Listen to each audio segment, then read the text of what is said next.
Alors, bonsoir, madame, messieurs du conseil municipal, madame, messieurs également dans la salle. Et je ne sais pas si on est entré en onde, monsieur Gauthier. Oui, on l'y est, donc je salue ceux qui se joignent à nous également à la télévision. Donc, évidemment, il y en a aussi sur le web un peu plus tard, donc tous ceux qui peuvent nous écouter, je les salue.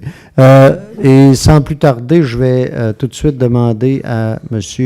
Émilien Bouchard de nous faire la lecture de l'avis de convocation et de l'ordre du jour. Avis vous est par les présentes données par le sous-signé greffier de la municipalité qu'une séance extraordinaire se tiendra le lundi 30 avril à compter de 19h à l'endroit désigné, soit au 15 rue Forgette, Baie-Saint-Paul. Les sujets traités seront les suivants, à savoir A. Ouverture de la séance. En B. Adoption de l'ordre du jour. En C. Lecture au dépôt des minutes. Adoption du procès-verbal de la séance ordinaire du 12 février. Et adoption du procès-verbal de la séance extraordinaire du 26 février. En D. Règlement. Consultation publique concernant la demande de dérogation mineure portant le numéro D 2018-07 pour le 8 rue de la Chapelle, suivi s'il y a lieu de son adoption. En 3, consultation publique concernant la demande de dérogation mineure portant le numéro D 2018-08 pour le 155 rue Alfred Morin, suivi de son adoption s'il y a lieu. En 5, consultation publique concernant la demande de dérogation mineure portant le numéro D 2018-09, secteur A Saint-Placide-Sud, suivi s'il y a lieu de son adoption. En 7, avis de motion d'un projet de règlement qui portera le numéro R694-2018, ayant pour objet d'amender le règlement sur les PIA dans le but principal de corriger et préciser certains objectifs, certains critères ainsi que la cartographie, et d'amender diverses dispositions du règlement de zonage et sur les permis, les certificats et sur les conditions d'émission des permis de construction. Suivi en 8 de l'adoption du projet de règlement R694-2018. En 9, avis de motion d'un projet de règlement qui portera le numéro R698-2018, ayant pour objet d'amender le règlement de zonage dans le but principal d'ajuster certaines dispositions du règlement de zonage et de lotissement pour le secteur du domaine Charlevoix, suivi en 10, adoption du premier projet de règlement R698-2018. 11, avis de motion et présentation d'un projet de règlement qui portera le numéro R696-2018, décrétant des dépenses en immobilisation et un emprunt de 2 325 000 remboursable selon des périodes à être définies à l'intérieur du règlement d'emprunt. En 12, avis de motion et présentation d'un projet de règlement qui portera le numéro R699-2018, n'excédant pas un montant de 1 300 000 remboursable sur une période de 20 ans et visant principalement des travaux de mise aux normes de restauration des postes de pompage et en l'ajout d'un dégrilleur aux étangs aérés. En 13, avis de motion et présentation d'un projet de règlement qui portera le numéro R700-2018, décrétant une dépense et un emprunt n'excédant pas un montant de 2 435 000, remboursable sur une période de 25 ans, visant des travaux de mise en conformité du système de réfrigération de l'aréna et de l'achat de nouvelles bandes et baies vitrées. Résolution, administration et législation en 1, nomination d'un maire suppléant. 2, vérification comptable. En A, annulation de la résolution 15-05-183. En B, annulation de la résolution 15-04-157. Et en C, modification à la résolution 14-06-217. En 3, régie des alcools, des courses et des jeux, restaurant La Batture. En 4, calendrier de conservation. En 5, embauche d'un chargé de projet, service du génie. Sécurité publique en 6 salles de formation à la caserne, achat d'ameublement et réfection du local. Dans voirie hygiène du milieu, 7 programmes d'aide à la voirie locale demande. En 8 programmes d'aide à l'entretien du réseau routier local rapport. 9 achat d'une remorque dédiée à la signalisation de chantier. En urbanisme et mise en valeur du territoire, 10 demande de permis en zone PIA pour le 155 rue Alfred Morin. 11 inscriptions au programme Rénovation Québec 2019. 12 demandes à la Commission de protection de territoire agricole. Utilisation une fin autre que l'agriculture, Ambroise Fafard. Dans loisirs, parcs et culture, 13 arénas, mise en conformité des gaz réfrigérants, mandat aux professionnels. 14 aménagements d'un sentier pédestre entre le kiosque touristique et le chemin de la Pointe, résolution d'appui. 15 demandes de subvention au programme d'assistance financière en loisirs des personnes handicapées. 16 les grands rendez-vous cyclistes de Charlevoix, diverses demandes. 17 le Canada en fête 2018, entente de subvention. 18 Forum jeunesse, demande de subvention pour la Maison des jeunes dans le cadre du Fonds de développement des territoires. 19 demandes de subvention au ministère de la Culture, développement de la collection de la bibliothèque. En F, affaires nouvelles, délégation, demandes diverses. Un tournoi de golf, saison 2018, délégation. En 2, le Grand McDon, ralentissement de la circulation le 2 mai. 3, brunch social de l'UPA le 13 mai, commandite de 200 $ et achat de billets. 4, le camp défi tête rasée, commandite 100 $. 5, Éléonore Côté, championnat canadien de judo, aide financière 300 $. Suivi de la période d'intervention des membres du conseil, en H, questions du public, et en I, levée ou ajournement de la séance. Merci, M. Bouchard. Donc, à moins qu'il y ait une demande pour changement à l'ordre du jour, je prendrai une proposition pour son adoption. Propose. M. Duchesne. J'appuierai. Appuyé M. Boily.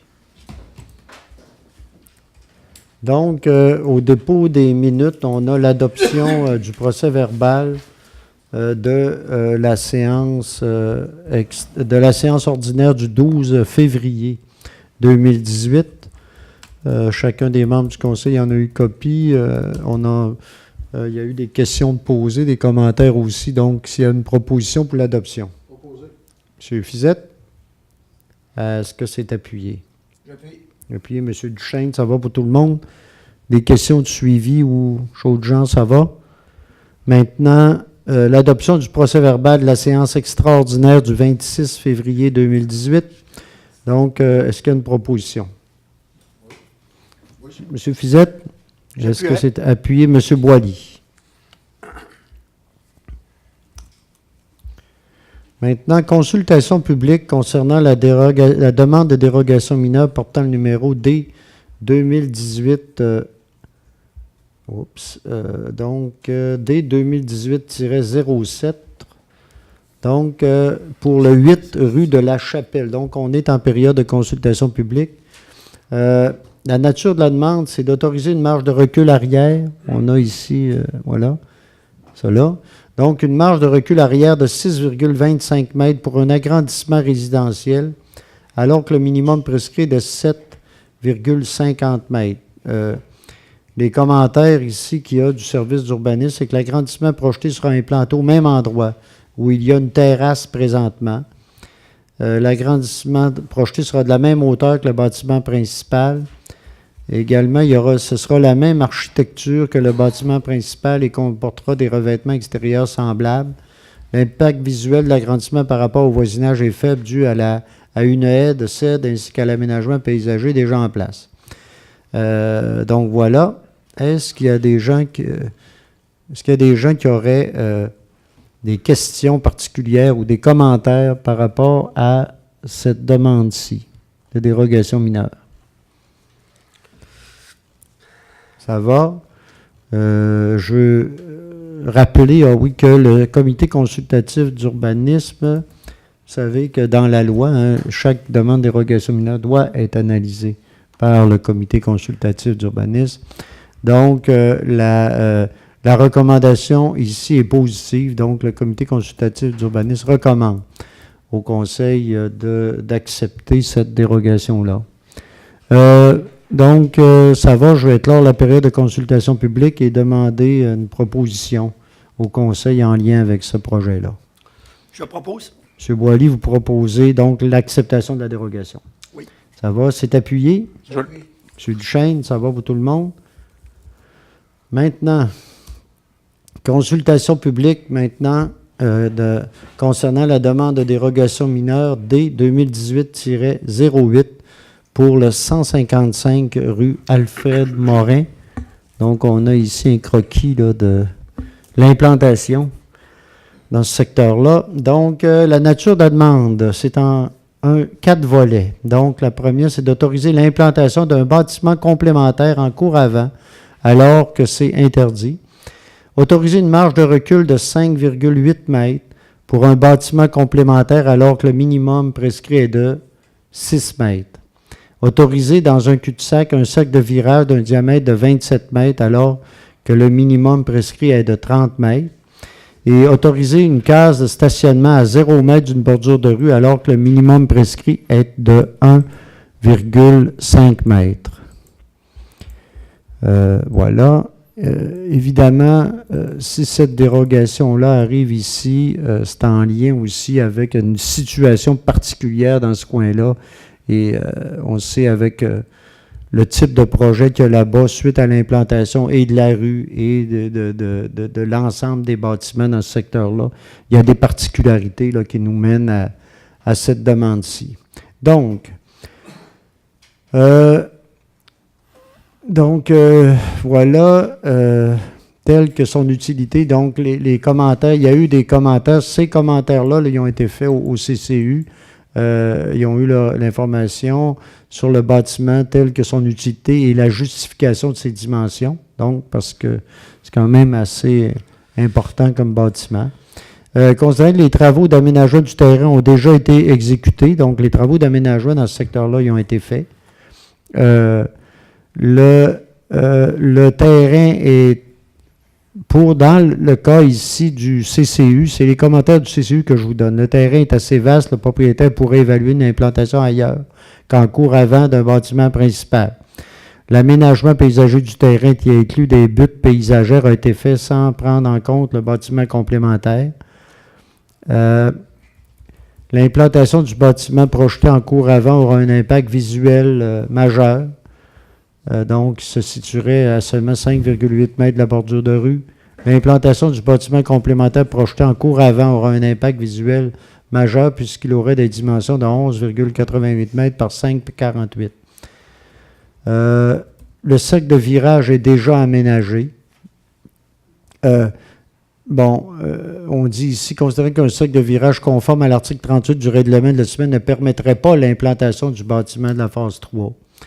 Donc, parce qu'on prévoit, on sait qu'il y a 2 bâtiments principaux dans ce secteur-là, il y a une projection d'un 3e. En lien avec la case de stationnement supplémentaire, ce qu'on nous dit, une demande de dérogation mineure a déjà été faite en juin 2017. Elle avait été autorisée conditionnellement à ce qu'il y ait 4 cases de stationnement autorisées et non 6, telles que proposées par le propriétaire. Les 4 cases de stationnement autorisées servent spécifiquement pour les ambulances et pour les personnes à mobilité réduite. Les autorisations obtenues se définissent comme suit: une case pour les ambulances et une case pour les personnes à mobilité réduite pour le bâtiment 1, ainsi qu'une case pour les ambulances et une case pour les personnes à mobilité réduite pour le bâtiment 3 projeté. Considérant que la case supplémentaire demandée par cette dérogation mineure est déjà aménagée, et ça sans aucune autorisation. La case de stationnement projetée, prénommée service, est une demande faite à la propriétaire par le CIUS, mais que nous n'avons aucune preuve de cette demande. Les dérogations mineures demandées ne respectent pas l'article 21 du règlement. Donc, la dérogation n'est pas un moyen de répondre à la demande du requérant à sa convenance, un moyen d'éviter une modification au règlement d'urbanisme, une incitation au non-respect des règlements, un moyen de légaliser une erreur survenue dans l'ordre de la construction, un moyen de contourner le plan et les règlements d'urbanisme.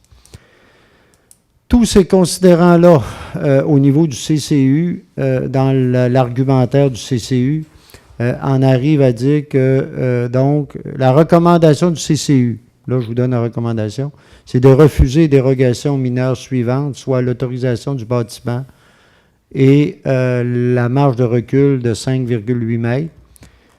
Également, il arrive à autoriser, par contre, le cercle de virage, donc le diamètre de 27 mètres plutôt que 30.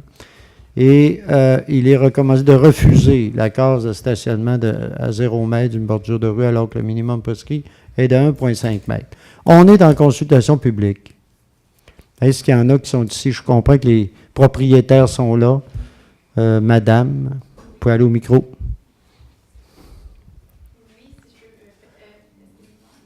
Je pense qu'il n'est pas ouvert. Il y a un petit piton sur le micro, là, au-dessus. Vous le... Bon, il va s'ajuster probablement, là. Une seconde. Vous m'entendez maintenant? Ah oui, tiens, ça marche. La magie. Ça marche. C'est bon, oui, j'aimerais peut-être ça refaire comme juste un petit tour de piste. Oui, allez-y. Certains connaissent le projet depuis les tout débuts. On est en fin de construction. J'imagine que c'est la dernière fois qu'on est ici pour demander des dérogations afin de terminer ce projet.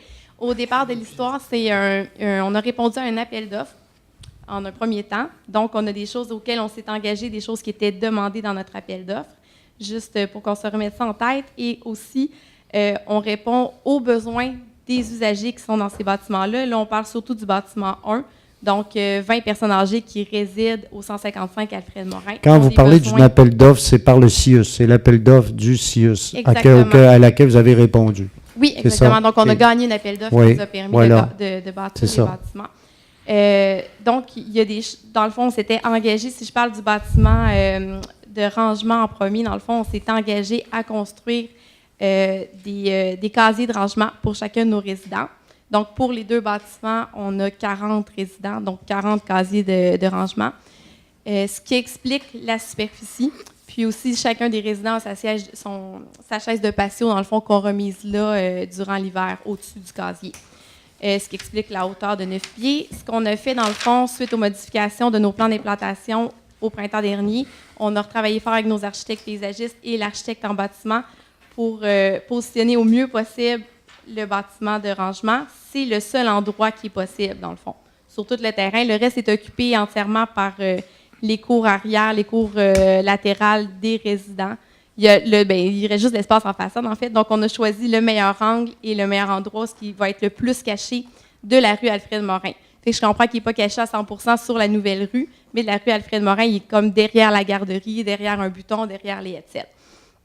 On a retravaillé et réinvesti, dans le fond, pour que la finition extérieure soit un peu plus recherchée, que ça fonctionne bien, que ce soit en harmonie avec les bâtiments qui sont déjà là. Donc, les formes et les matériaux de finition qui ont été revus aussi vu le nouvel emplacement du bâtiment de rangement. Donc, un bâtiment de rangement, je veux quand même réexprimer sur le fait qu'on doit absolument le construire puisqu'on est engagé envers le gouvernement, envers le CIUS, à avoir nos casiers de rangement pour nos résidents. Puis maintenant, pour la case de stationnement, c'est arrivé un petit peu...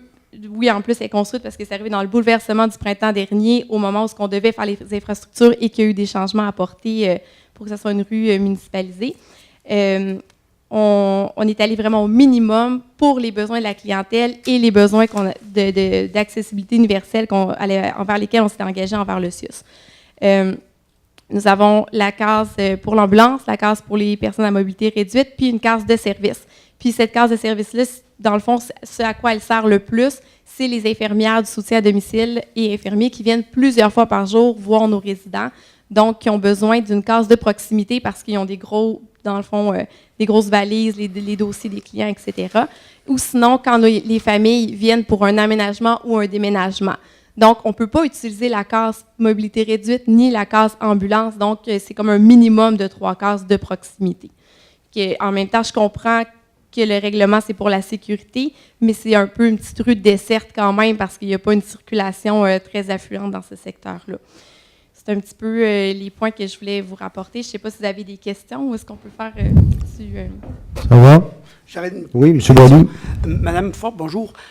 Juste pour vous demander, par rapport à votre aménagement paysager, pourquoi vous l'avez fait quasiment en même temps que les bâtisses se sont construites et ne pas attendre la fin du projet terminé avant de commencer à faire vos aménagements paysagers? Bien, c'était en étapes, dans le fond, mais l'aménagement paysager s'est fait après que la rue ait été terminée. Puis nous, on devait livrer pour le 18 septembre, clé en main, tout terminé, plus de travaux à faire, dans le fond. Ah, donc c'est ça s'est une passé question dans les deux. de concordance avec votre contrat. Exactement. OK. Maintenant aussi, tout à l'heure, je suis passé discrètement. C'est super beau, d'ailleurs. Hein? Merci. Mais l'aménagement, déjà, pour le local, le bâtiment, le complémentaire, vous avez déjà fait, si on veut, la maintenance, le fond de ça, là. Hein? Oui, l'endroit où la dalle va être installée, c'est du même effet, dans le fond, puisque déjà au printemps dernier, lorsqu'on a dû modifier nos stationnements pour la rue municipale, on savait que c'était le seul endroit, dans le fond, où le garage pourrait être implanté. Puis là, c'est une question de sous parce que la machinerie était là pour faire le paysagement, donc on a préparé le fond en même temps. Ça va? Ça va pour moi. C'est beau? D'autres, ça va? OK, merci. Je pense que c'est très clair, précis.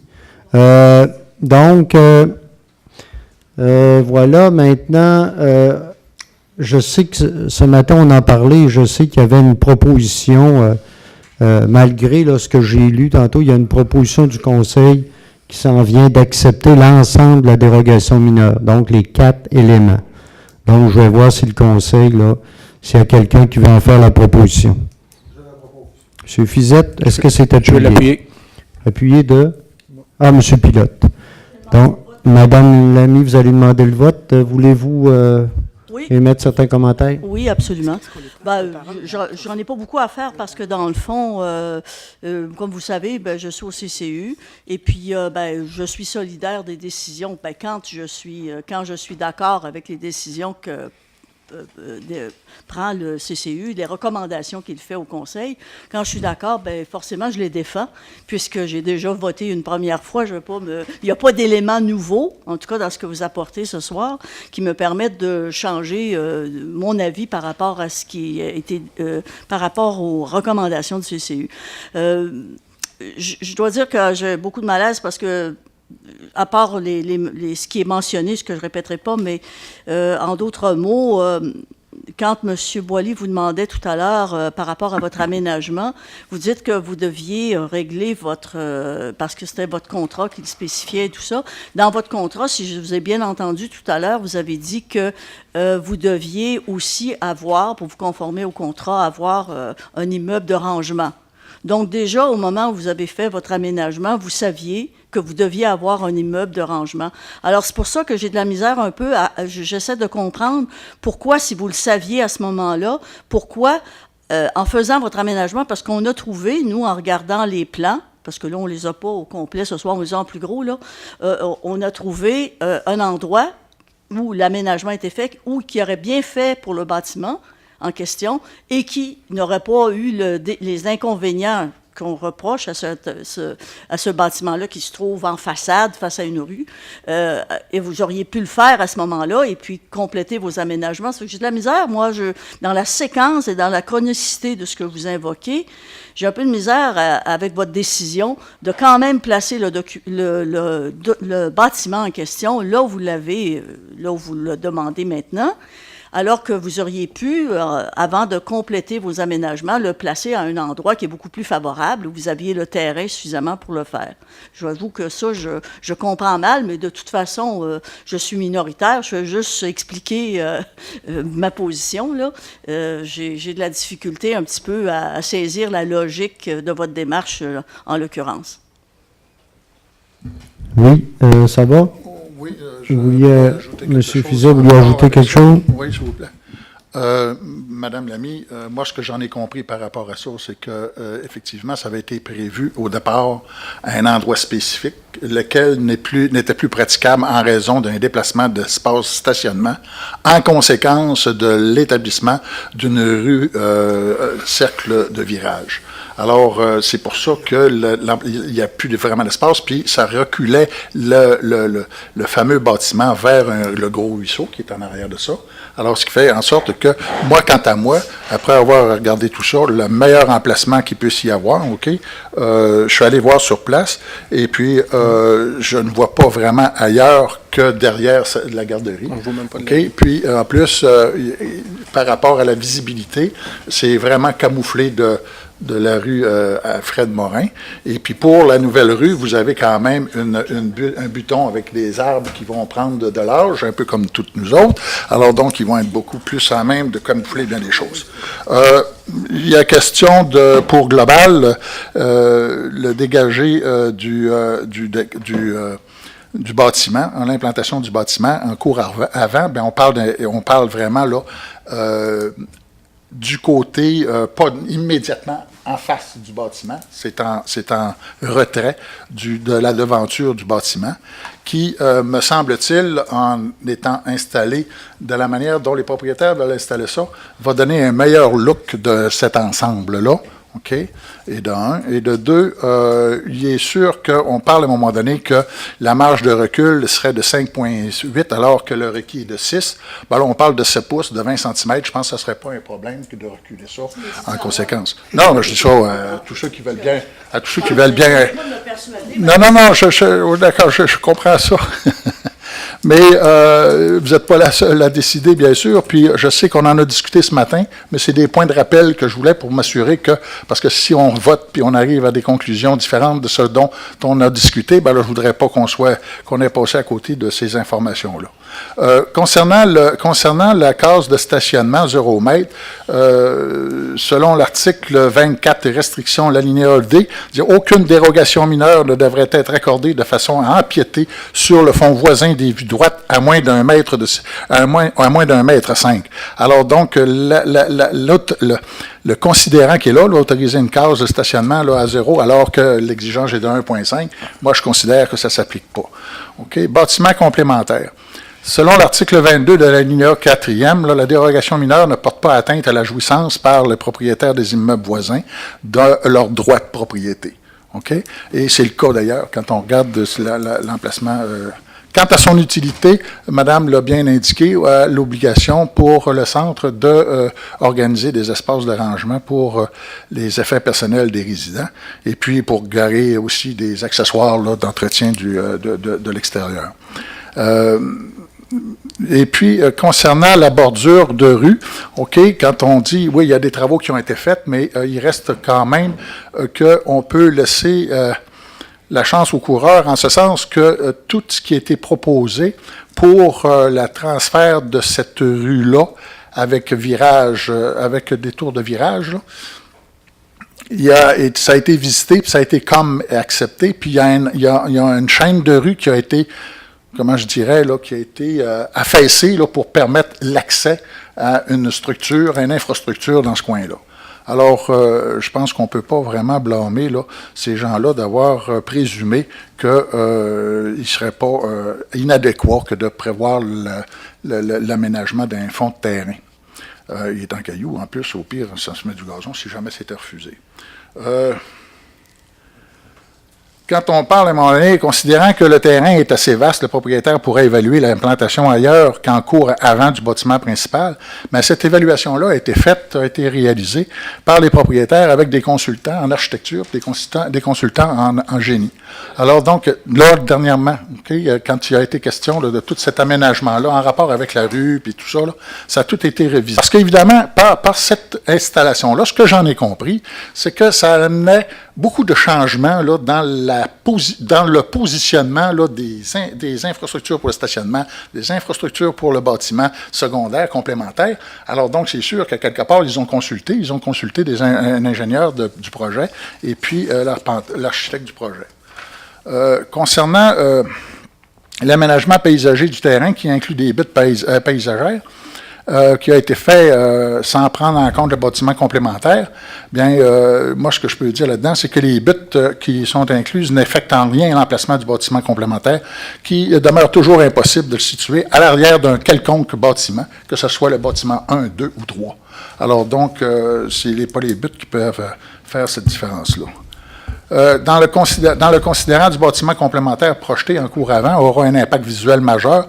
Bon, moi, je prétends qu'il va être négatif, là, tel qu'appréhendé, là, puisque ça ne tient pas à lui seul en raison du fait qu'il serait situé en arrière d'un stationnement arrière de la garderie, qui est la propriété voisine, si jamais ça avait été institué sur ce lot-là. Donc, M. Fizette, ça démontre là, votre détermination. Donc, ça va? Oui, et j'espère que mes collègues iront dans le... Voilà, et je pense que ça fait le tour de la question là-dessus. Monsieur, juste expliquer sur quoi on va voter. Moi, j'aimerais qu'on précise qu'on va accepter la demande initiale telle que déposée. Les quatre demandes, on irait à accepter. En fait, la demande de dérogation mineure est en 4 volets.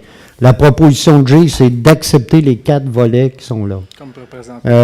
Comme tel que présenté là. La demande de dérogation, je vais les répéter, simplement les répéter, là, pour être sûr qu'on est tous à la même place, là.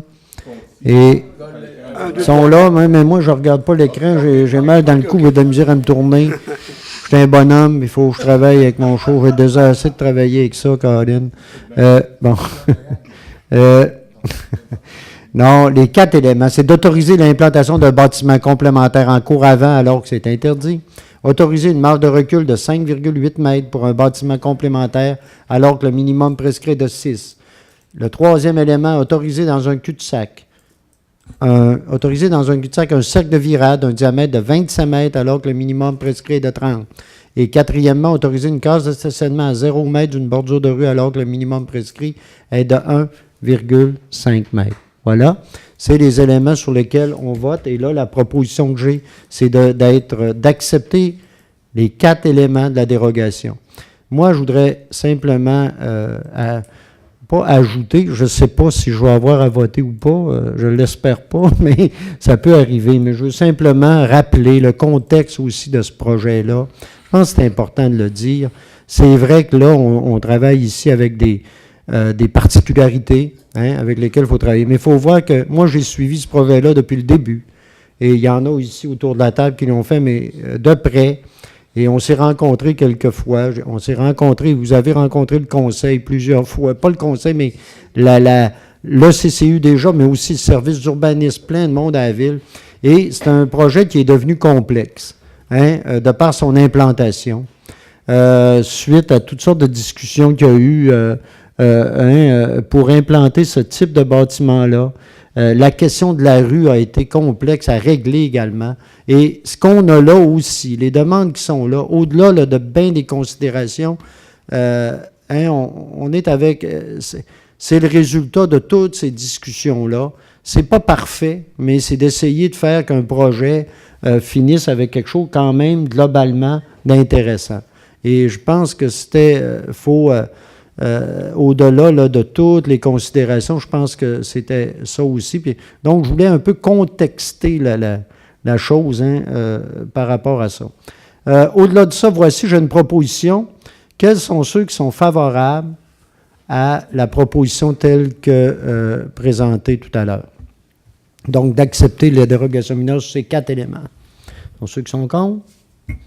Madame, donc, c'est accepté majoritairement. M. Fortin, si vous me permettez, une sous-question. Oui. Parce que le secteur est sous crédit de taxe. Est-ce que le bâtiment complémentaire va faire aussi partie?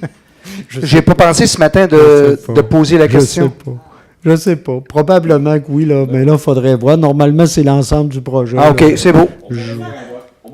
Vous pouvez faire une autre demande pour le crédit de taxe. Mais là-dessus, là, je ne me prononcerai pas. Là, je ne sais pas du tout. Il y a des particularités à ça. Là. C'est très précis, très particulier. Donc, je ne me prononcerai pas là-dessus. Oui. Monsieur, j'ai peut-être une question à poser, peut-être à demander aux monsieur, dames. Par rapport à l'élément, aux espèces de petits triangles qui ont près de votre, maintenant, de votre bâtiment complémentaire, il n'y aurait pas possibilité de mettre, mettons, des arbres un peu qui viendraient cacher un peu le bâtiment pour arriver dans une espèce d'allée, là, mettons, entre le bâtiment en haut, là. Entre la garderie, M. Forbes, Madame Forbes, excusez-moi, M. Simard, entre la garderie et votre bâtiment complémentaire, là, mettre peut-être un aménagement d'arbres qui viendrait un peu atténuer le visuel de votre bâtiment complémentaire. Mais d'un coup, il est beau, là. Déjà un buton avec 3 terrasses, 3 épinards. OK, j'ai pas vu. C'est bon. Parfait. Puis tout d'un coup, il est beau, ce bâtiment-là. Je me suis pas rendu là. Mais tout d'un coup, il serait beau, ce bâtiment-là, on ne sait jamais. Mais, oui. Je voulais juste compléter, Ghislain, en plus, c'est qu'il y a une aide à CED qui est installée bon. long de la clôture. Je rappelle que la consultation publique est passée. Là, on va passer au point suivant, qui est, j'ai une bonne réunion ce soir, là, il y en a donc, on serait à consultation publique sur la dérogation mineure D 2018-09. Donc, c'est pour... M. Duchesne enregistre qui s'est retiré. À la semaine prochaine. C'est retiré. M. Bouchard, on va le noter là-dessus. Bon. Donc, le lot, c'est pour le lot 4302-541, qui est situé dans le rang Saint-Placide Sud.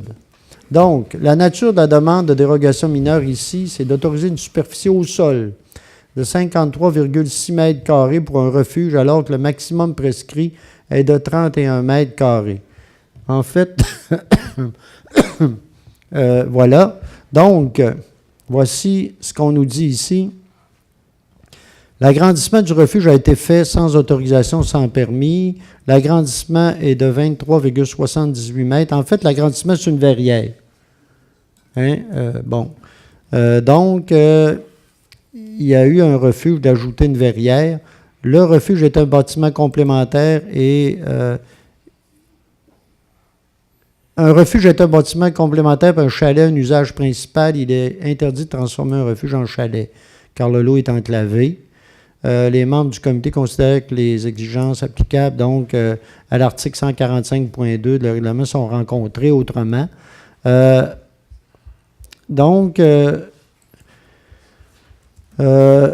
recommandation du CCU, c'est de refuser la demande de dérogation mineure, recommande au Conseil. Ce qu'on comprend, si on le voit globalement, finalement, c'est un refuge, mais que les propriétaires ont ajouté une verrière au refuge, donc qui vient ajouter, c'est considérer la verrière comme un agrandissement. Qui normalement n'est pas permis pour ce type de bâtiment-là et dans ce secteur-là. Donc, et la demande de dérogation mineure, c'est pour pouvoir permettre de conserver la verrière à ce niveau-là. Donc, voilà en gros.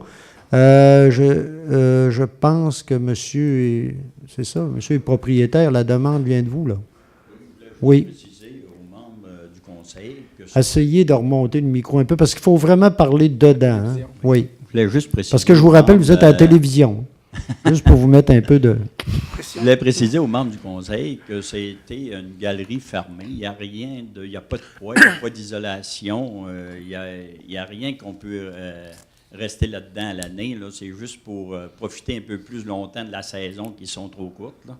Être à l'abri de la pluie, puis après ça, du vent un peu. C'est toutes des portes patio, puis le toit est en plastique gondolé. Ça fait qu'il n'y a rien là pour faire un agrandissement, pour être plus confortable, si on peut dire. C'est juste là, un annexe pour profiter un peu plus longtemps de la saison, tout simplement. Voilà, je pense que c'est une explication. Est-ce qu'il y a d'autres personnes qui sont ici? On est en consultation publique, qui auraient quelque chose à ajouter, des questions ou commentaires? Sinon, je vais être lors de la période de consultation publique. Et maintenant, par rapport à la demande qui nous est faite là, je rappelle que le CCU, sa recommandation, c'est de refuser la dérogation. Mais je sais que ce matin, il y a eu des discussions là où je pense qu'il y avait des gens qui disaient qu'il pourrait y avoir une résolution qui vienne accepter la dérogation. Je ne sais pas, là, je vais prendre une proposition du conseil. M. Boilly. J'aimerais peut-être poser une question à M. Tremblay. Allez-y. Mais j'étais en période de consultation publique, vous n'auriez pu, là. Mais on va continuer après. Allez-y. M. Tremblay, on voit dans votre photo que la galerie Mais c'est correct. n'est pas fermée. La galerie avec la verrière, elle n'est pas fermée. Regardez en dessous, là. Non, en dessous, ben, c'est pas isolé, c'est rien. C'est pas fermé, c'est ouvert. C'est juste un patio ouvert. Avez-vous l'intention de le fermer? Non, moi, ça va rester comme ça. Le chalet n'est pas fermé non plus, parce que là, c'est la neige qui le cache. Là, mais le chalet est sur des poteaux de bois. Là. Des pilotis. Des pilotis, oui. C'est ça. OK. Ça répond, M. Boilly? Merci infiniment. Bon, OK. S'il y a d'autres questions là, pour M. Tremblay, là, parce que là, j'ai allongé un peu la consultation. Est-ce qu'il y a d'autres questions, M. Tremblay? Non. Ça va? Puis, ni des membres du conseil. Donc, est-ce que j'ai une proposition quelconque, là? Proposer accepter la dérogation, oui. M. Fizette? Oui. Est-ce que c'est appuyé? Je vais l'appuyer. OK. Donc, d'accepter la dérogation, c'est appuyé. Est-ce qu'il y a quelqu'un qui demande le vote? Moi, je vais demander le vote. OK, c'est ça que j'avais. La soirée. Oui, Mme Lamy. La soirée, c'est la soirée de défaite du CCU, alors comme ça que je le prends. Mais... on se demande à quoi ça sert cet organisme-là, mais en tout cas, là encore, c'est pour les mêmes raisons que tout à l'heure. Moi, j'étais solidaire avec le groupe là-dessus, alors je vais continuer à l'être. Puis, je vous souhaite une belle verrière, M. Tremblay. Mais je voudrais juste ajouter, Mme Lamy, là, vous dites la soirée de défaite du CCU, je pense que faut pas l'analyser comme ça. Je comprends que vous pensiez ça, oui, je comprends. Mais que vous le vivez, je comprends, mais moi, je veux quand même ajuster certaines choses, de dire que les recommandations du CCU, vous savez, c'est des recommandations.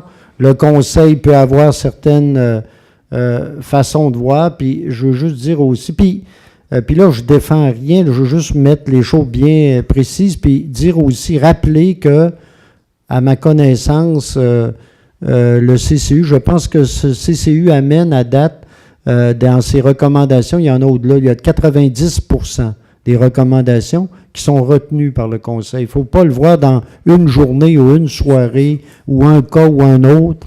La question des dérogations mineures, souvent, c'est des cas particuliers, dans des situations particulières. Et il arrive parfois qu'il y ait des différences de vue entre le CCU et le Conseil, puis ça n'enlève rien à personne. Pour moi, il ne faut pas le voir comme étant quelque chose qui enlève quoi que ce soit. Et là, au-delà là, des décisions qui sont prises. C'est dans ce cadre-là là, que je voulais l'amener. Et je le rappelle, le CCU, ici, là, au Conseil, près de 80, puis un jour, j'ai compté au-delà de 90% d'après moi, qui sont retenus. Et moi, en tout cas, peu importe les positions, pour moi, et la décision qui va être prise là, pour moi, ce n'est pas du tout une remise en cause de ce que le CCU peut faire. Voilà. Ou même notre service d'urbanisme également peut faire. Il faut le voir. Pour moi, je continue de le voir comme ça. Donc, j'ai une proposition. Est-ce qu'il y en a qui veulent ajouter, qui veulent des choses à ajouter? Je répète ici. Monsieur Pilote? Ce soir, dans le fond, moi, de mon côté, c'est pas un désaveu envers le CCU. J'y vois plus dans l'optique des citoyens auxquels c'est un refuge et non un chalet. Comme le propriétaire du terrain l'a mentionné tantôt, c'est pas une habitation qui peut être habitée en plein hiver, c'est pas isolé, tout ça, c'est vraiment pour la plaisance, au prix auquel les gens paient pour les terres à bois, que ce soit les taxes, tout ça. Je crois que c'est important quand même de pouvoir en profiter et d'avoir un petit peu de loisir là. Fait que moi, je vous appuie dans cette demande. Bon, d'autres commentaires? Ça va? Donc, j'ai une proposition pour accepter la dérogation telle que présentée. Donc, quelles sont...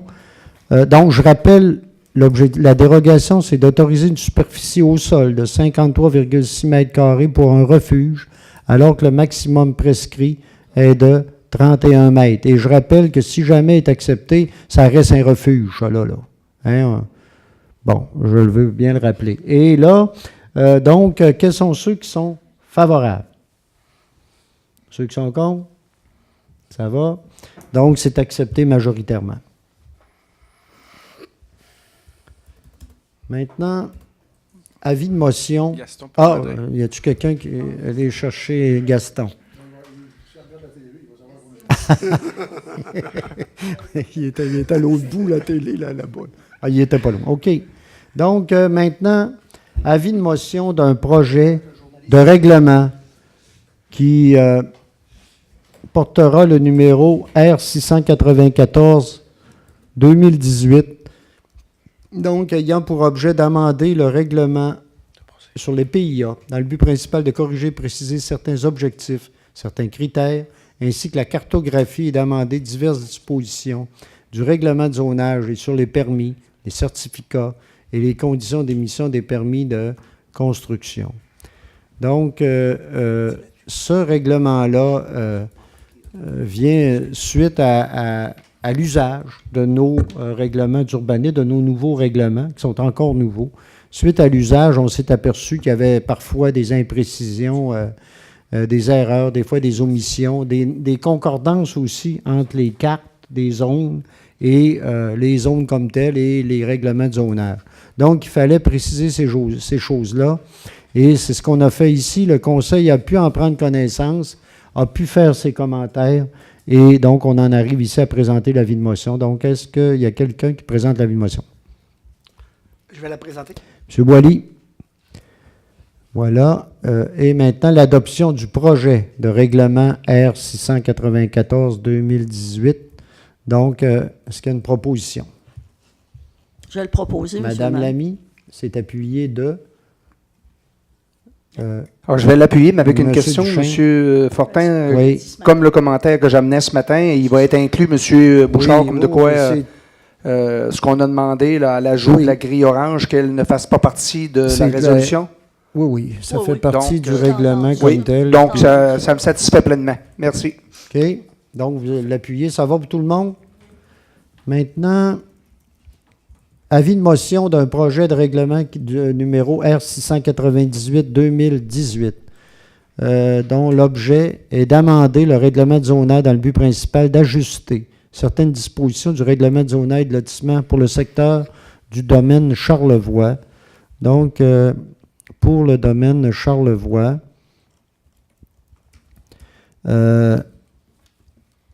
ici, le promoteur désire amender le projet de mini-maison. Vous vous souvenez, on avait adopté un projet qui permettait aux promoteurs, dans un secteur donné, de pouvoir construire ce qu'on appelle des mini-maisons. Donc, déposant en demi-serre afin de ne pas avoir de superficie maximum de plancher. Donc, ça pourrait finalement ne plus être une mini-maison, si je comprends bien. Donc, voilà pour ça. Et le promoteur désire augmenter le nombre de résidences de tourisme autorisées dans le secteur V321, un des secteurs du domaine Charlevoix. Donc, vous vous souvenez qu'on avait dit là-dedans que c'était... il y avait un ratio qui était à respecter, là. Et on viendrait ici, pour un secteur donné, là, augmenter, mais on l'augmenterait à... On va aller voir, par exemple. C'était 15 %. Hein? OK. Voilà. Et voilà où on en serait. Donc, voilà. Est-ce que quelqu'un présente l'avis de motion? Oui. Monsieur Fizette. Maintenant, le premier projet de règlement, est-ce que j'ai une proposition? Monsieur Duchesne, c'est appuyé. Ghislain, moi. Monsieur Boily. Ghislain, oui. C'est correct, Ghislain. Monsieur Monsieur Boily, ça va. Désolé.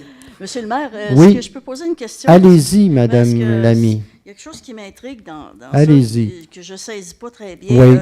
Oui. Sur le 15 ça va, parce que Oui. c'était le PAE. Oui. Mais sur la proposition là, de ne plus avoir de superficie maximum de plancher, Ouais, une bonne question. par rapport aux mini-maisons, dans mes souvenirs, parce que c'est pour ça là, que je suis un petit peu embêtée, parce qu'il y avait deux éléments dans les demandes du promoteur. Il y avait la demande pour 15 respecter Oui. ce que le PAE disait, mais ce que j'avais compris, puis je trouve ça drôle comment c'est formulé ici, parce que vous, M. Bouchard, vous pourrez me corriger, là, mais ce que j'avais saisi, c'est que le promoteur souhaitait, lui, pouvoir... j'avais compris qu'il voulait réduire, effectivement, mais pas pour les mini-maisons, simplement pour pouvoir offrir des maisons régulières, mais sur une surface réduite. Oui. Notre règlement, nous, dit 4000 mètres. Normalement, oui. Normalement, c'est ça, hein? Oui. Et donc, là, ce qu'on faisait, puis avec le service d'urbanisme, là, c'était une question de savoir, est-ce qu'on réduisait à 3000 mètres? Mais il n'y a pas mention de ça ici. Fait que je trouve ça un peu embêtant parce que, en fait, ça a des conséquences. Je veux juste que le Conseil sache là, que si on passe de 4000 mètres, qui est la surface partout, là, habituellement, puis qu'on réduit à 3000 mètres, c'est une décision qu'on peut prendre, mais sauf que ça a des conséquences. Fait que c'est pour ça que je suis un petit peu embêtée avec la formulation. Là. Ben, c'est un peu, effectivement, on se sert là, de la taille des maisons plutôt que la taille des... Oui, bien, c'est ça. C'est un peu particulier, ça mériterait des explications. Écoutez, on peut accepter, c'est un premier projet de règlement qui peut être en cours de route, hein, qui peut être modifié en cours de route, M. Bouchard, hein? Pardon? On peut oui, revenir. mais je veux signaler, oui, non, c'est parce important. que je voulais le signaler parce que je trouve ça un peu embarrassant. Là, c'est pas clair. Mais de toute façon, on aura sûrement les explications plus précises en cours de route. Vous allez noter, ce projet-là va faire partie, de toute façon, il va y avoir une consultation sur ce projet-là. OK. Oui, donc, ça permettra de répondre à certaines choses. Puis si on a des ajustements à faire à ce moment-là, on les fera. Merci, M. le maire. OK? Ça va? M. Bouchard, c'est noté, puis ça va comme ça. OK? Donc, j'avais une proposition en lien. La proposition est acceptée, si je comprends, mais on comprend aussi qu'il y aura sûrement des explications à donner. Là. Oui. Ça va? Maintenant, en D11, avis de motion et présentation du règlement R696-2018 décrétant des dépenses en immobilisation. Donc, ici, on y va. C'est un règlement au montant de 2 325 000 $. En fait, c'est un règlement c'est un règlement qu'on dit parapluie, comme on fait maintenant chaque année, qui contient donc plusieurs éléments de notre plan triennal en immobilisation en un seul règlement. Et par la suite, quand on fait les projets, on y va par décret, donc par résolution du Conseil. Et ici, on aurait les principaux éléments du règlement parapluie. Ici, il y aurait pour des équipements, bâtiments et véhicules lourds, 1 315 000 $. Et pour des infrastructures dont voirie, aqueduc, égouts et honoraires, donc 1 10 000 $. Puis si on va plus loin dans les projets comme tels, là, rappelez qu'il y a les projets compteurs d'eau là-dedans. Donc le projet compteur d'eau pour l'option... Une option, là, c'est bien une option dispositif anti-retour, c'est 400 000. Il y a installation des compteurs d'eau. Vous vous souvenez qu'on a l'obligation, hein, on l'a déjà décidé, 180 industries, commerces et institutions qui auront des compteurs d'eau, ça va être obligatoire, 180. Et 60 résidences, c'est un montant de 450 000 $. Pour ce qui est du revêtement de l'hôtel de ville, vous savez qu'on a ici le fibrociment qui souffre. Et donc, on change le revêtement, c'est un montant de 215 000 $. Et il y a l'achat d'un camion 10 roues neuf, 250 000. Camion 10 roues, on commence à modifier notre flotte selon Ségère, hein, selon l'organisme qui nous l'a recommandé. Et tous ces éléments-là étaient dans le plan triennal en immobilisation.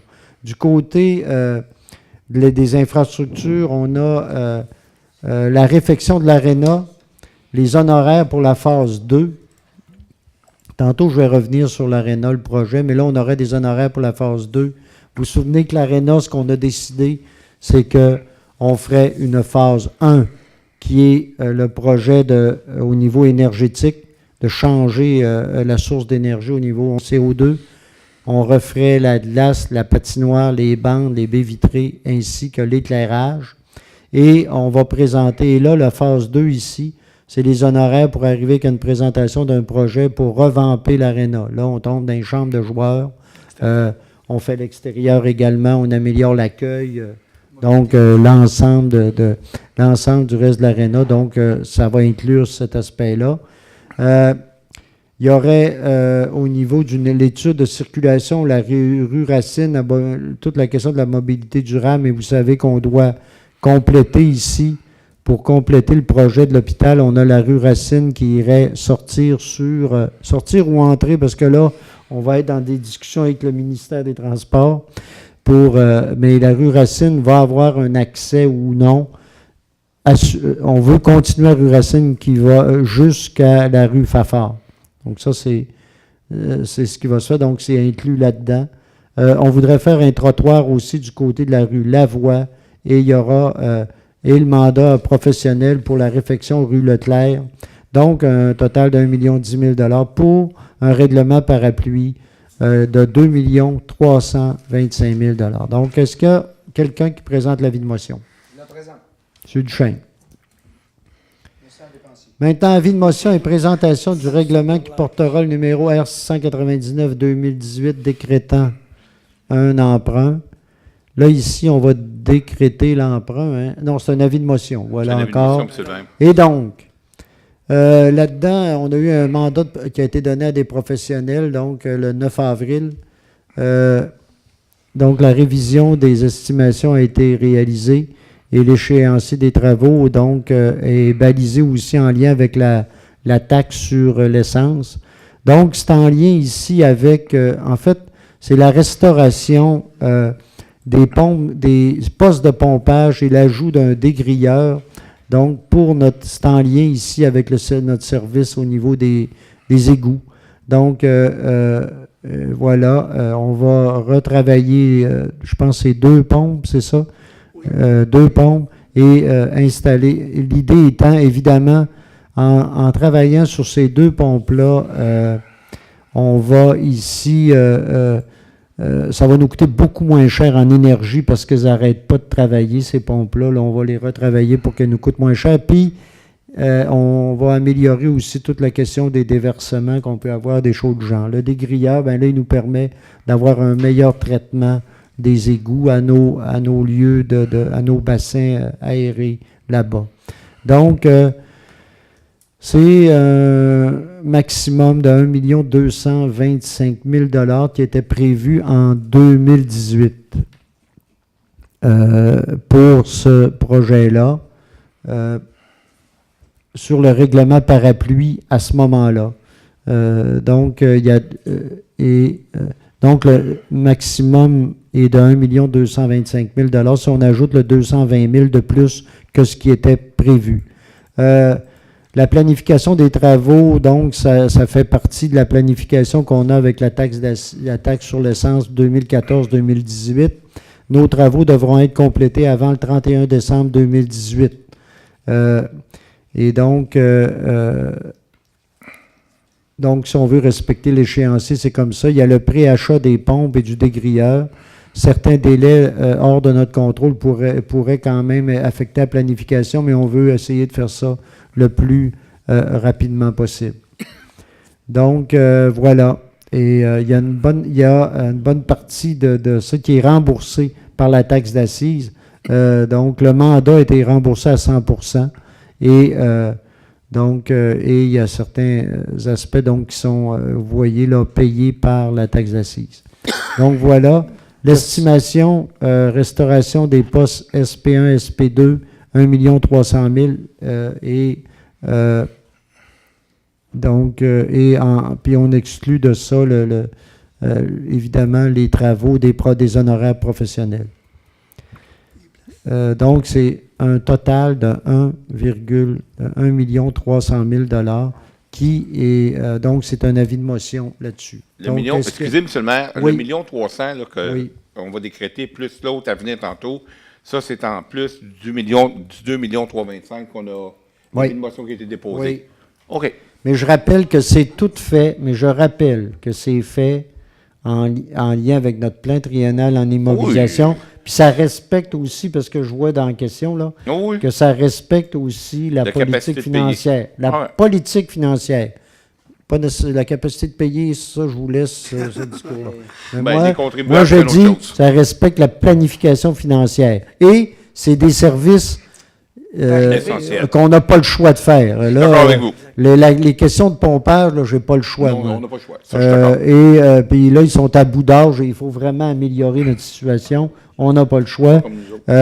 Puis tantôt, dans ce qu'on a dit dans le règlement parapluie, les compteurs d'eau, c'est la politique gouvernementale avec laquelle je dois me conformer. Et là, ici, il faut bien voir, il y a de l'argent là, qui a été pris à même la taxe d'assises également, qui nous permet de réduire les coûts là, par rapport à ça.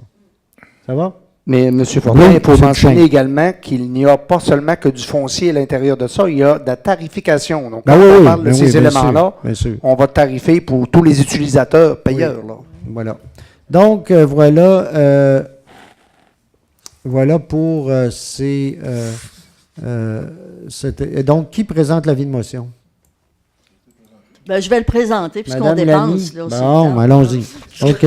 Préparez-vous pour la prochaine, Mme Lamy. Sinon, je me préparais à le faire. Je peux le faire aussi, moi. Donc, maintenant, en 13, des 13, avis de motion et présentation du règlement qui portera donc le numéro R700-2018, décrétant un emprunt, donc au montant de, je vais arriver au bout de ça, au montant de 2 435 000 $.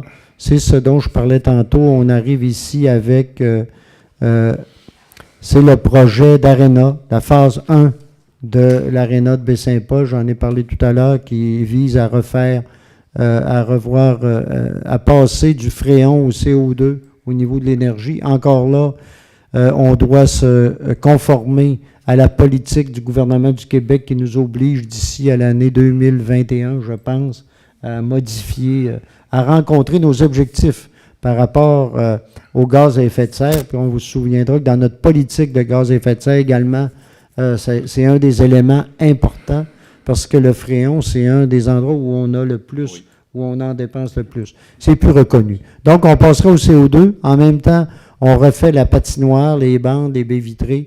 On referait l'éclairage aussi. On est subventionné à presque 50 %. On aurait une subvention de presque 1 million, je pense. C'est 990 000 ou quelque chose, 980 000 qu'on a pour cette phase-là, qui est annoncée, mais il faut qu'on fasse les travaux le plus rapidement possible. On a des délais à rencontrer. Donc, je l'ai dit tout à l'heure, on irait en phasant. On phaserait, ça, ce serait la première phase.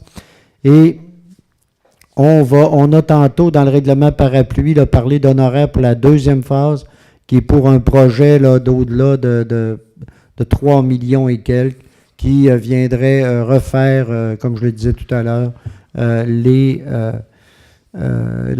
chambres de joueurs, retravailler l'extérieur de l'aréna également, revoir l'accueil en général de l'aréna comme tel. Simplement ajouter, puis ça, c'est important de le dire, il y a 2 semaines, on a rencontré des gens ici qui demandaient, il y a des gens même qui ont déjà avancé l'idée d'avoir des salles supplémentaires pour faire une sorte de complexe sportif. La décision du conseil là-dessus, la position du conseil, c'est de s'en tenir à son projet d'aréna tel qui a été présenté.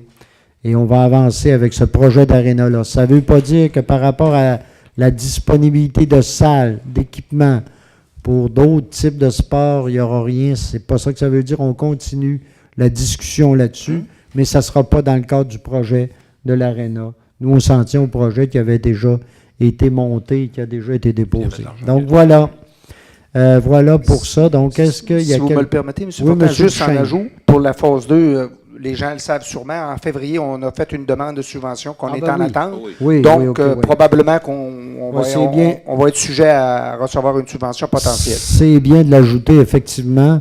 La phase 2 est en demande actuellement. Elle est rendue au ministère dans le cadre du programme là, pour ça. Donc, on attend des réponses d'ici peu.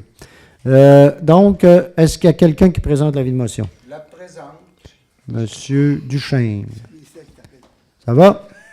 Maintenant, administration, législation, nomination du maire suppléant. Donc, comme le mandat de Mme Lamy, que je remercie d'ailleurs pour son implication comme suppléante, maire suppléant au cours des derniers mois, les 4 derniers mois, et même plus. On m'a dit que c'est un peu plus, c'est correct. Mais elle a fini l'autre mandat. J'ai fini l'autre mandat. Ça m'a fait plaisir, M. le maire, de vous remplacer à quelques occasions, d'autant que c'est pas une tâche énorme. C'est un privilège que de représenter la ville, de toute manière. Puis, pour ceux qui s'inquiètent, même si j'ai fait plusieurs mois, j'ai pas plus de salaire. Effectivement. Mais merci encore, Mme Lamy. Donc, je pense que dans certaines occasions, vous avez pu bien représenter la ville et on connaît votre implication là-dessus. Je la salue et je vous en remercie. Donc, maintenant, c'est au tour, donc, si on y va comme on y va normalement, ce serait au tour de M. Fizet, donc au siège numéro 2, pour les 4 prochains mois, qui serait désigné comme maire suppléant. Donc, est-ce qu'il y a une proposition là-dessus? Je propose. M. Boily, appuyé de Miguel. M. Pilote. OK. Ça va. Vous acceptez, M. Fizet? Oui. Vous ne savez pas ce que vous venez d'accepter là, vous. OK. Maintenant,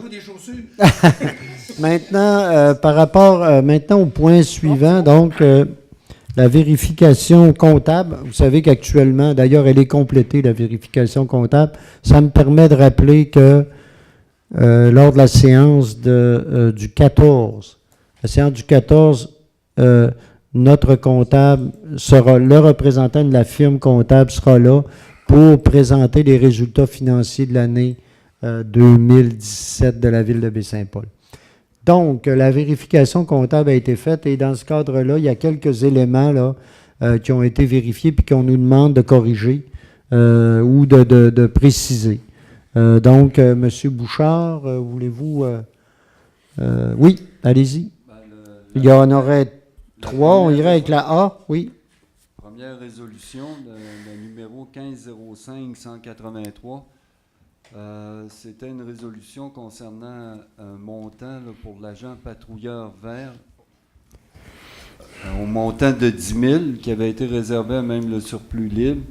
Donc, étant donné que ça n'a pas été utilisé, c'est d'annuler la résolution. Ça va, on se rappellera que, par contre, on va travailler cet été avec des cadets de la Sûreté du Québec. Il y a une entente, là, on va annoncer ça plus précisément dans les prochaines semaines. Donc, une proposition pour annuler cette résolution-là. M. Duchesne, appuyé M. Fizet. Maintenant, la B, donc la résolution 1504-157. C'est un montant qui avait été prévu pour le scellement de fissures. Puis, ça n'a pas été effectué considérant que le Conseil a le projet de réfection du chemin Saint-Laurent dans le PTI 2018. Donc, je prendrai une proposition là-dessus. Proposé. M. Fizet, c'est appuyé? Oui. M. Boily. Maintenant, la C, donc la modification de la résolution 1406-217. C'est pour préciser, là, la résolution 217, là, c'est le montant de 7 500 qui avait été voté, là, fut payé à même le fonds d'administration et non à même le surplus libre, tel que mentionné dans la résolution. C'est pour faire la correction. Donc, Mme Lamy, vous le proposez? Est-ce que c'est appuyé? Je vais l'appuyer. M. Boily, ça va pour tout le monde. Maintenant, une demande au niveau de la régie des alcools, des courses et des jeux pour le restaurant La Batture. Donc, c'est une demande de permis d'alcool. Donc, un restaurant pour vendre, incluant la terrasse. C'est au 7 rue Sainte-Anne à Baie-Saint-Paul. Donc, notre idée ici, c'est de confirmer à la régie que c'est bien conforme à notre réglementation. Donc, est-ce qu'il y a une proposition? Je le proposerai. Je vais le seconder. M. Boily, M. Pilote. Calendrier de conservation, donc on y va avec la destruction d'archives, donc le tout conforme avec notre calendrier de conservation qui est approuvé par le ministère de la Culture et on irait ici également de procéder on ferait l'entreposage de certaines archives dans le cadre de notre entente de la ville avec le centre d'archives régionales ici à Baie-Saint-Paul et également donc la liste qui a été déposée, remise à tout. On a ici, on le fait dans les règles de l'art, donc avec le centre d'archives et avec les calendriers tels qu'ils nous sont proposés. Donc, ce serait de procéder là à l'ensemble de ces activités-là dans le cadre de notre travail là-dessus, dans les règles de l'art, donc autrement dit. Donc, est-ce qu'il y a une proposition? Je proposerai. Secondé. M. Boilly, appuyé de M. Fizette.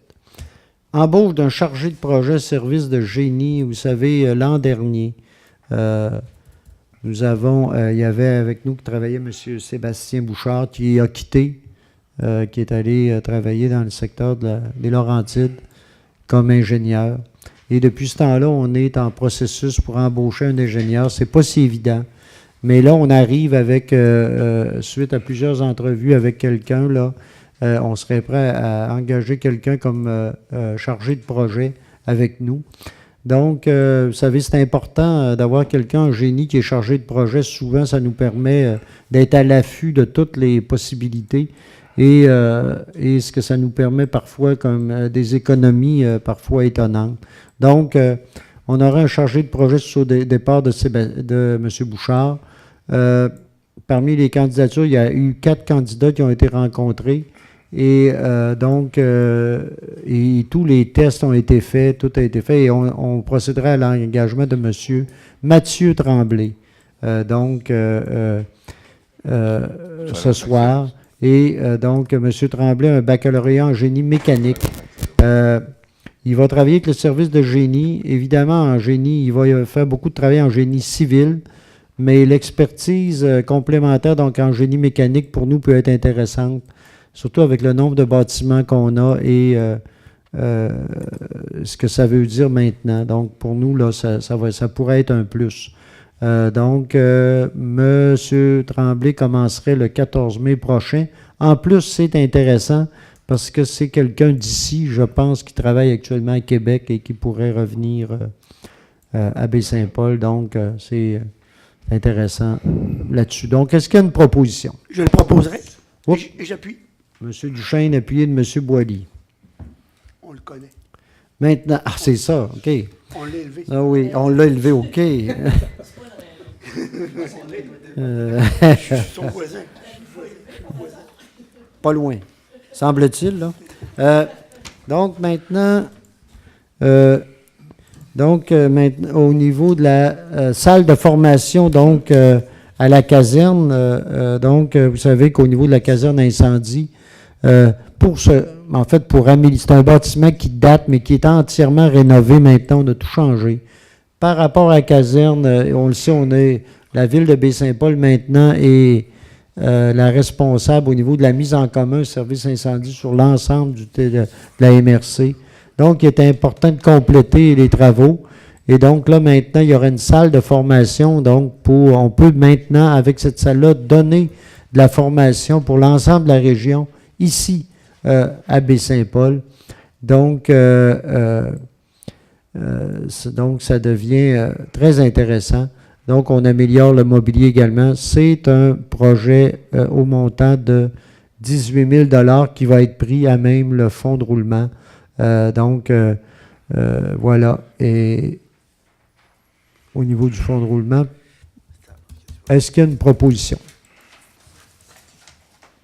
Je le propose sur combien d'années, monsieur? C'est ça que j'essayais de voir, mais je ne l'ai pas vu. Ça doit être normalement, d'habitude c'est 5 ans, là, mais 5 ans? Ça doit être 5 ans normalement. Ça va, M. Duchesne, est-ce que c'est appuyé? Je l'appuierai. Appuyé, M. Boilly. Ce qu'on nous dit ici également, simplement on aura un solde disponible au niveau du fonds de roulement de 370 204 $. Voilà.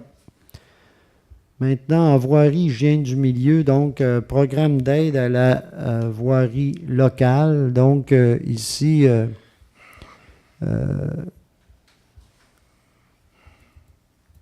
donc c'est une enveloppe discrétionnaire Et nous, on doit faire on va demander 75 000 $ là-dedans, entre autres pour la rue Drapeau. Vous savez, une rue sur laquelle il y a des faibles, donc pour disponibiliser certains terrains en construction dans ce secteur-là. Donc, il faut, nous, qu'on envoie ça le plus rapidement possible. Donc, est-ce qu'il y a une proposition? Monsieur Fizette s'est appuyé. J'appuie. Appuyé de Monsieur Boily.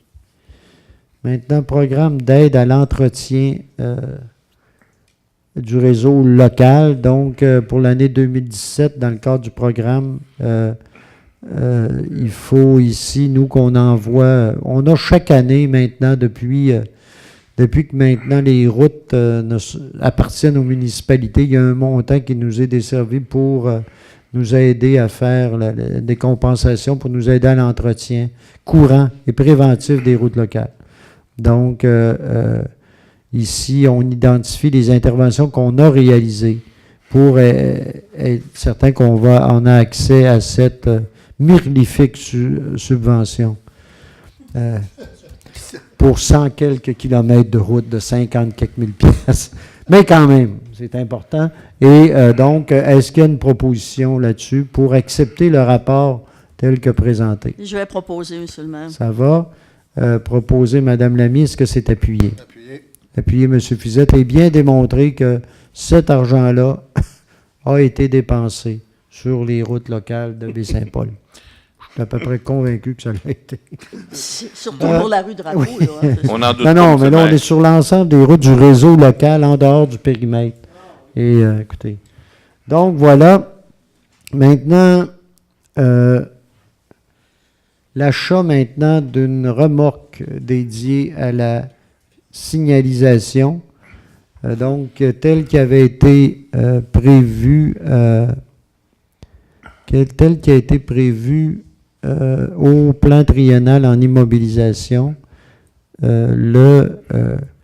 en 2017, le service a procédé à l'achat de balises de signalisation pour renouveler ce qu'on avait déjà. Puis on le sait, on a des exigences importantes maintenant par rapport à tout le balisage qu'on a à faire quand on fait des travaux sur les routes un peu partout. Là. Vous savez combien c'est important. Donc, il nous faut maintenant entreposer tout ça, pouvoir les déplacer.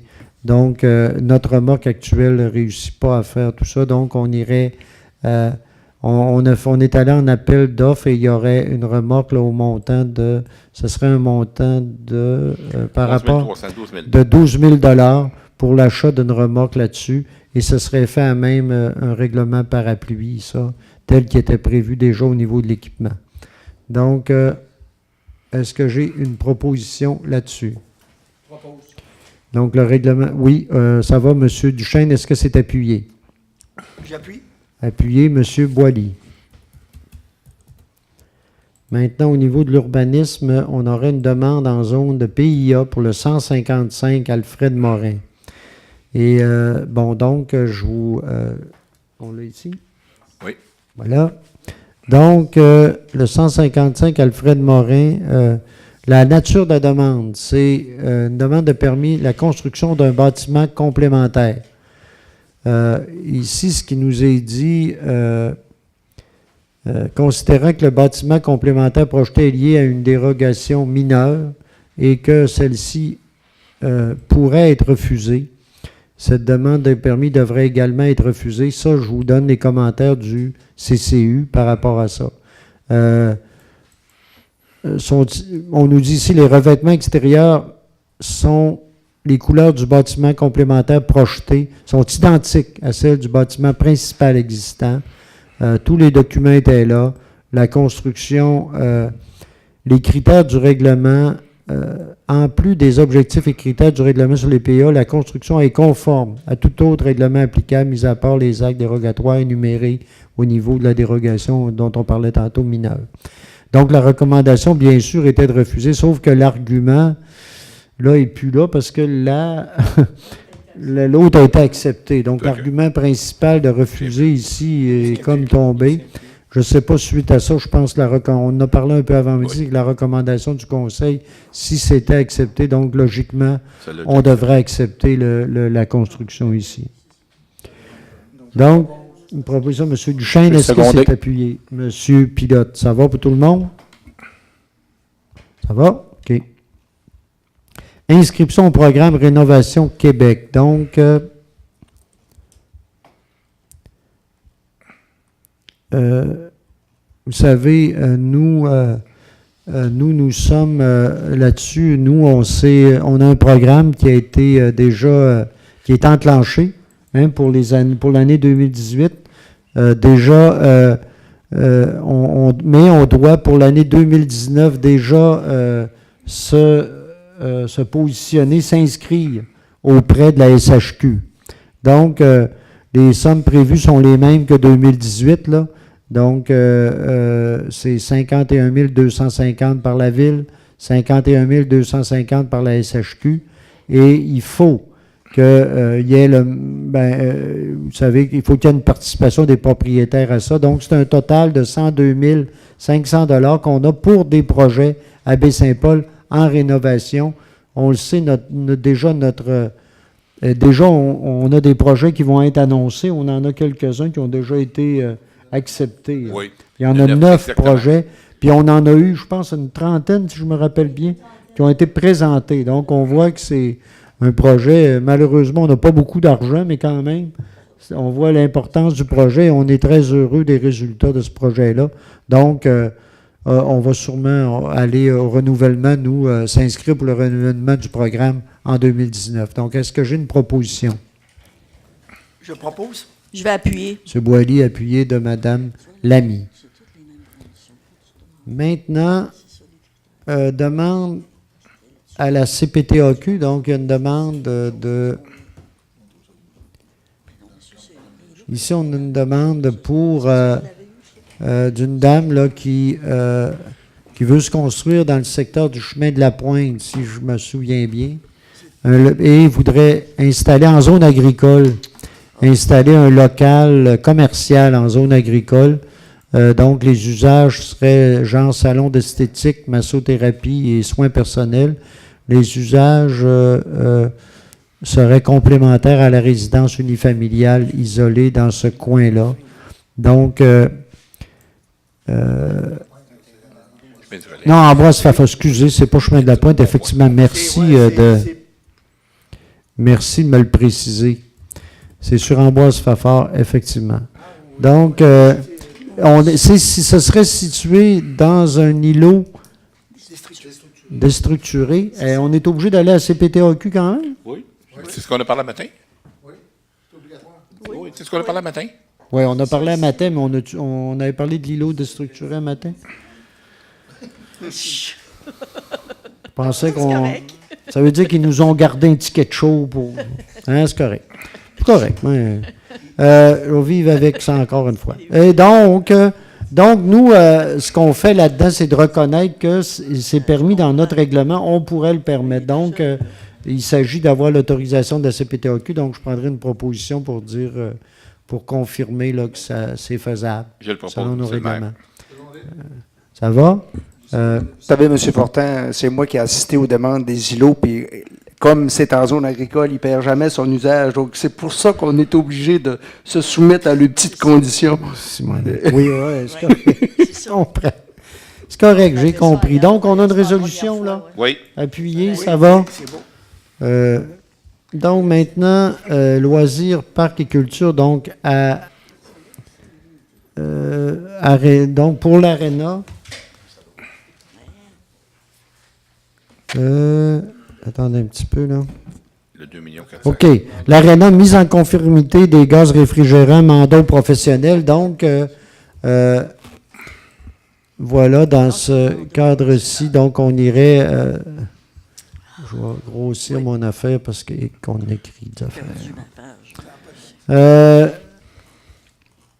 Donc, considérant que les lois du gouvernement obligent les propriétaires des arénas du Québec de se conformer et remplacer, donc, comme je le disais tantôt, les gaz non conformes avant 2020.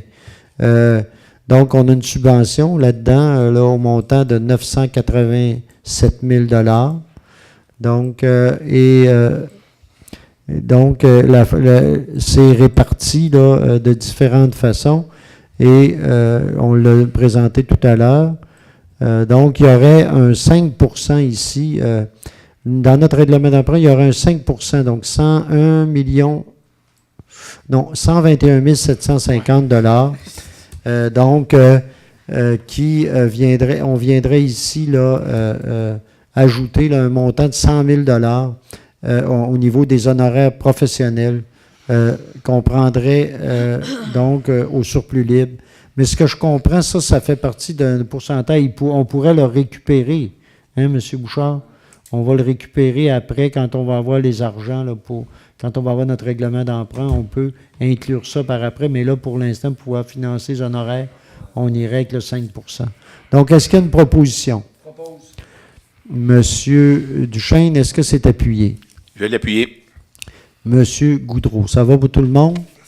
Ça va? OK. Donc, maintenant, aménagement sentier pédestre, donc, entre le kiosque touristique à Saint-Antoine et le chemin de la Pointe. Donc, ça fait un bout de temps qu'on travaille avec les sentiers de la capitale, Sentiers transcanadiens, la MRC également.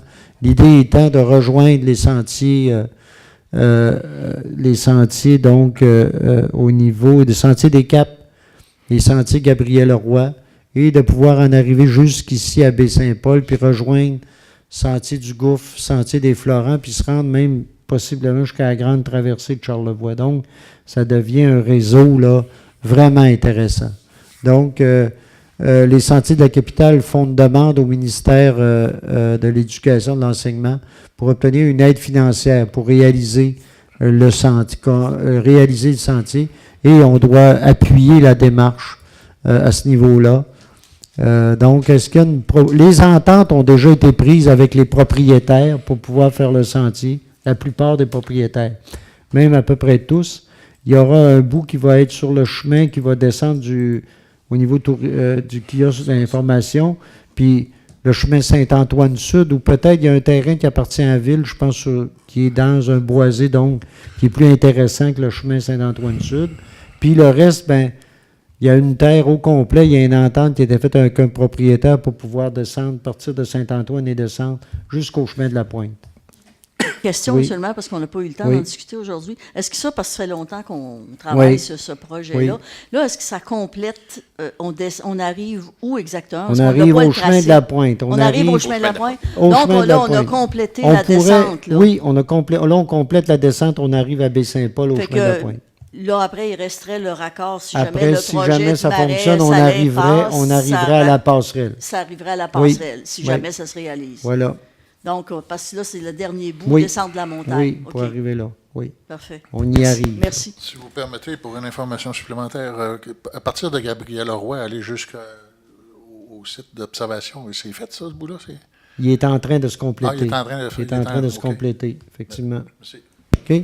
Donc, est-ce qu'il y a une proposition d'appui à ce projet-là? Il faut rappeler aussi que la Ville de Baie-Saint-Paul, depuis quelques années, au comité pour les sentiers, on met, nous, 7 500 $ par année depuis au moins 5 ans à ce comité-là aussi pour la réalisation et moi, je participe au comité là, de suivi de ces sentiers-là. Je vais le proposer. Madame Lamy, vous le proposez. Est-ce que c'est appuyé?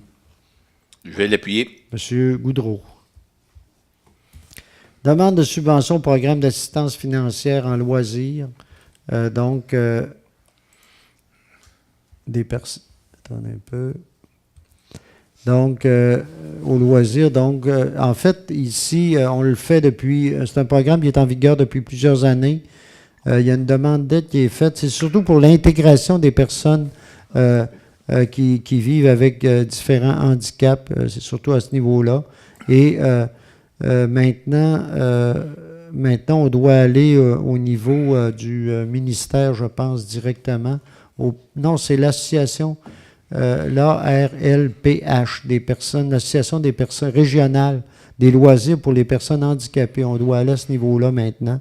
Donc, on irait à 3 000 $ par accompagnateur. Donc, nous, on demanderait pour 2 accompagnateurs pour les camps de jour. En fait, c'est surtout pour les camps de jour, pour pouvoir accompagner des jeunes qui peuvent avoir des difficultés là, au niveau de certaines situations de handicap. Donc, est-ce qu'il y a une proposition là-dessus?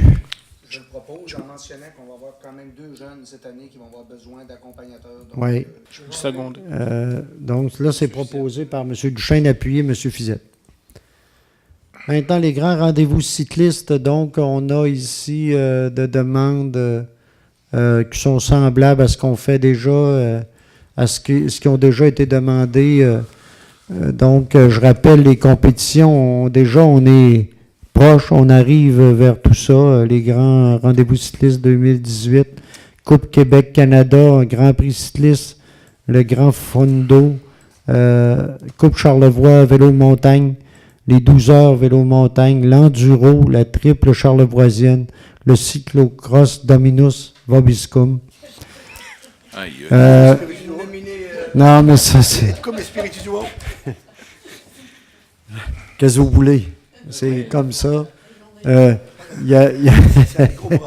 Ça va être béni, cette chose-là. Donc, voilà, les grands rendez-vous, on parle ici...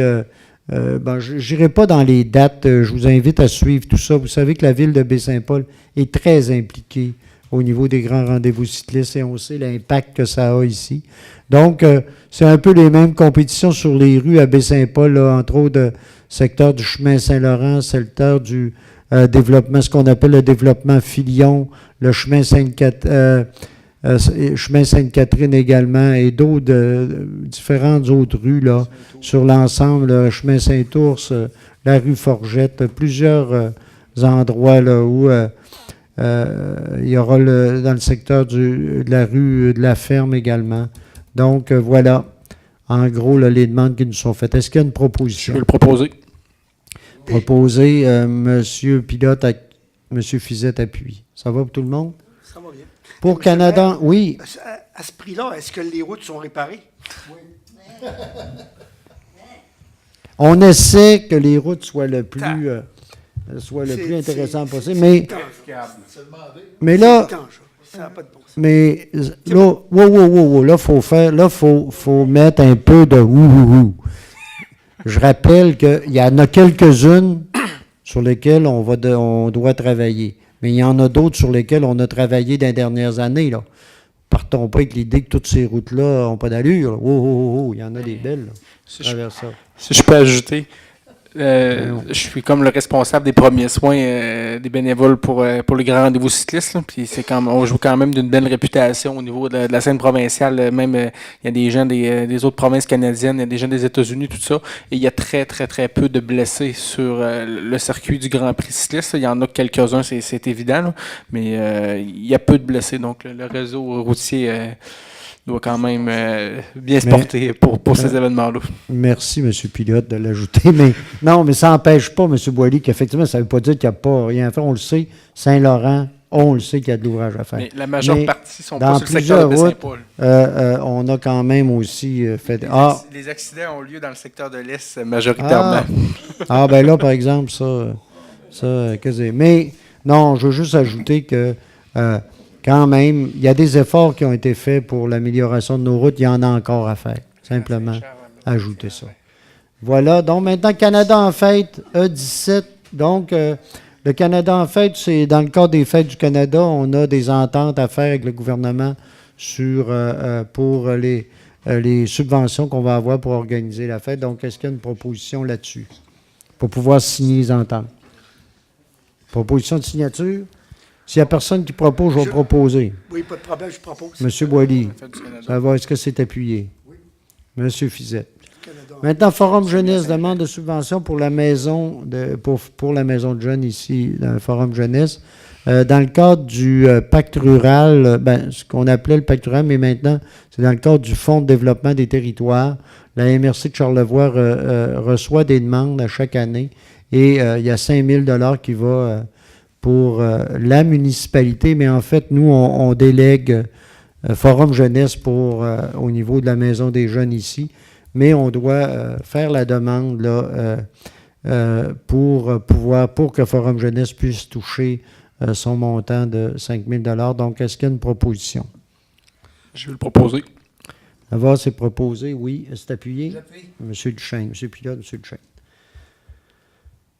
Maintenant, demande de subvention au ministère de la Culture, développement de la collection. Donc, on parle ici de la bibliothèque René Richard, mais en fait, ça sert particulièrement à l'achat de livres et d'abonnements périodiques, l'achat de documents audiovisuels.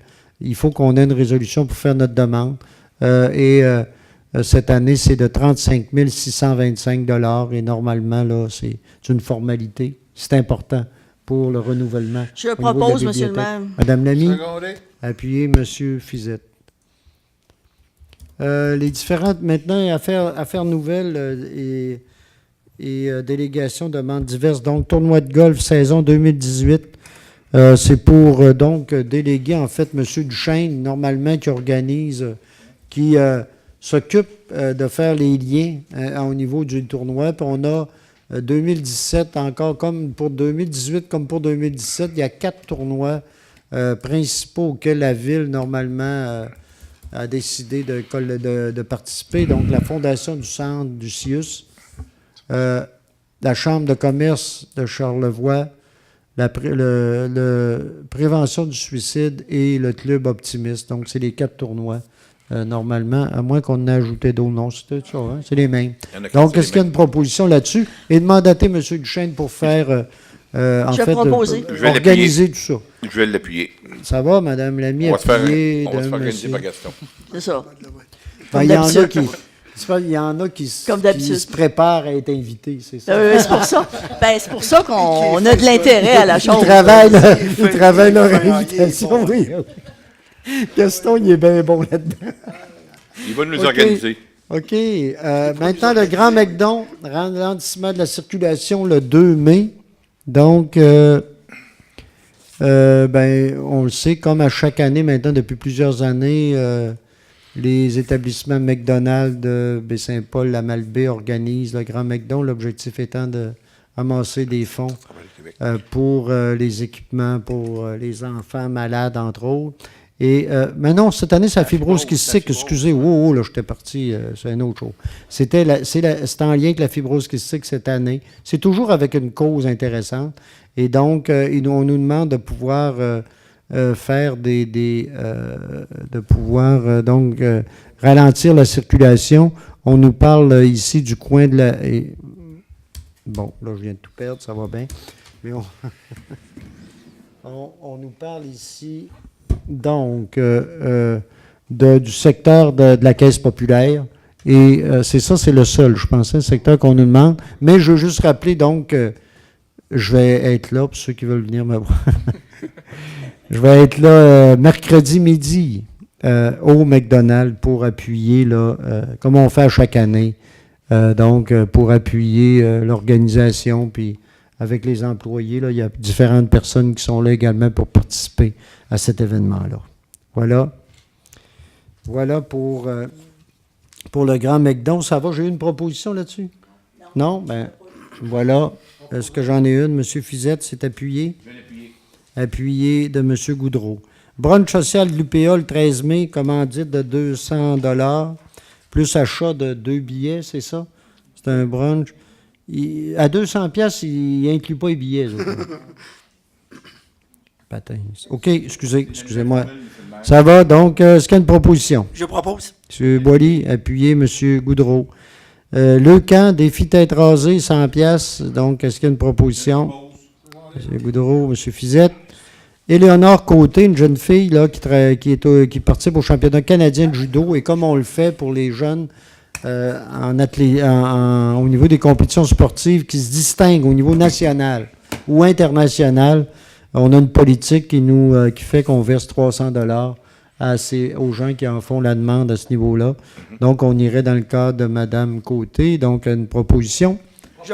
J'appuie. M. Duchesne, appuyé de M. Boily. Maintenant, période d'intervention des membres du Conseil. Oui, M. le maire. Mme Lamy.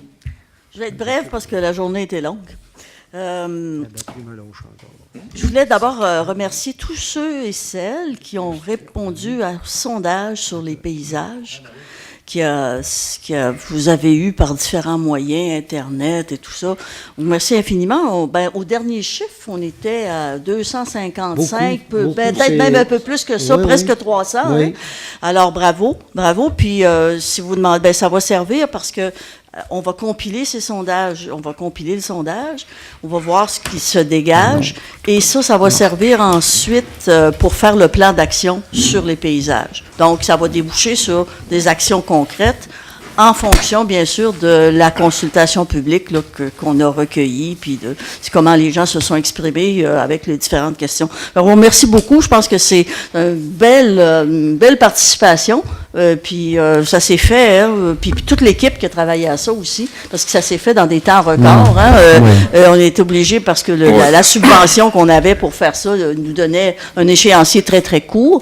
Alors ça a été, je pense, très, très efficace, puis très dynamique aussi. Et puis on a même 2 personnes qui sont allées en personne au centre commercial de Saint-Paul pour une bonne partie d'une journée pour aider les gens qui avaient pas Internet, par exemple, les aider à compléter le formulaire et tout ça. Puis on avait aussi des formulaires papier déposés à différents endroits. Donc, c'est quand même une belle récolte. Fait que je remercie tous les citoyens et citoyennes qui ont participé, puis ça nous encourage à en faire d'autres. Oui. Bon, et puis aussi, dans des petites annonces essentiellement ce soir, parce que il va y avoir bientôt le 20, c'est le 19-20-21, donc la fin de semaine de la fête des Patriotes. Pour les royalistes, c'est une fête d'une autre sorte qu'on appelle, mais la fête des Patriotes, c'est le moment où on permet les ventes de débarras. Je voulais juste rappeler à tous les citoyens et citoyennes qui peuvent se procurer des permis auprès des services de la ville et l'afficher pour faire leur vente de débarras à ce moment-là. C'est une belle occasion. C'est une belle occasion de jaser entre voisins et puis de se débarrasser de nos vieilles affaires. Ou des moins vieilles, ça dépend. Et puis, celles qu'on ne veut plus, en tout cas. Et aussi, comme on parle de ménage du printemps, je rappellerai que l'éco-centre est toujours disponible pour aller porter vos choses. Au printemps, c'est un bon moment. Et aussi, pour ceux qui ne peuvent pas se rendre à l'éco-centre avec des objets, il y a certains, vous pouvez demander, vous regarderez, on peut appeler à la MRC, il y a une collecte qui se fait à domicile de certains objets que vous pouvez, d'assez lourds, ce qu'on appelle les encombrants, là, en fait. Et vous pouvez appeler, réserver, mais il y a des délais là, pour ça, pour qu'ils viennent chercher ça chez vous. C'est bientôt, oui, c'est annoncé. C'est parce que je n'ai pas retrouvé l'information pour dire, mais si vous appelez à la MRC, on pourra vous donner des détails là-dessus. Alors, je vous encourage à le faire parce que c'est quand même important. Puis merci, monsieur. Ça va, monsieur Pilote? Oui, donc le 13 mai prochain, le rendez-vous de la santé, j'en avais déjà parlé lors de la précédente séance, mais ceux et celles qui veulent y participer, que ce soit comme participants, autant marcheurs ou coureurs, vous êtes les bienvenus. Il y en a pour tous les âges, et ceux et celles qui veulent participer, mais comme bénévoles, vous êtes les bienvenus également. Vous avez juste à faire parvenir votre nom au service des loisirs, soit à Martin Simard ou à Olivier Bélanger. On a toujours besoin de bénévoles pour organiser ces grandes fêtes-là. Et dans un tout autre ordre d'idée, donc un beau bravo à Yann Brassard hier soir qui a fait une belle performance au réseau TVA avec l'émission La Voix. Donc il va accéder donc au final la semaine prochaine, dimanche soir. Donc on lui souhaite bonne chance et on remercie aussi tous ceux et celles qui ont voté pour lui. C'est une belle fenêtre pour Baie-Saint-Paul aussi d'accéder à ces grosses compétitions-là du réseau culturel. C'est vrai. Monsieur Fizette? Oui, je ne serai pas trop long non plus, uniquement parce que certaines personnes m'ont comme interpellé en rapport avec la dimension de la simplicité qu'il pourrait y avoir à trouver des locaux pour les activités des jeunes. En fait, c'est pas simple dans les faits parce que c'est un besoin qui est important, on est tous conscients de ça, et ce besoin-là, il doit trouver des réponses dans le court, dans le moyen et dans le long terme. Alors, c'est sûr qu'en plus, chacune de ces activités-là ont des exigences particulières, donc ces spécificités-là, il faut en tenir compte quand on songe à des différents espacements pour pouvoir assurer ces activités-là.